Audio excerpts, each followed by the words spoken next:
What's up, YouTube? Today I'm gonna add on a tailpipe to my Phatmoto muffler. I pretty much got the pieces cut out, so I'm gonna start tacking those together. Basically, I'm just gonna add it on to the stock muffler. I kind of grinded all this crap off so I can get a pipe flush on there. Not sure how well it's gonna work because this is pretty thin metal, but we're gonna try it out.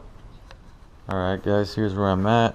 I got these two pieces welded together, and then I got this piece welded on the muffler. Really not good because this metal is super thin and this tubing is thicker, so but hey, I never really weld, I just do it when I need to, I guess.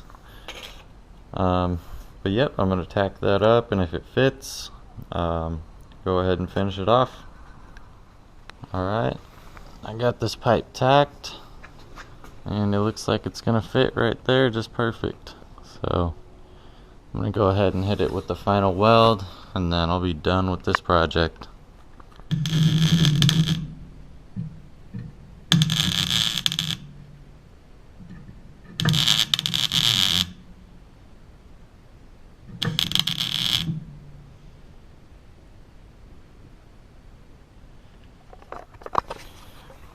Alright guys, there she is, all welded up. And I just cut a section out of this old muffler guard so that I still have some protection from the heat right there, because I have several burns on my legs from these bikes. But yeah, that's it, man. Easy muffler. I'm gonna have to move my little light here because it's gonna get blasted with exhaust. But there she is.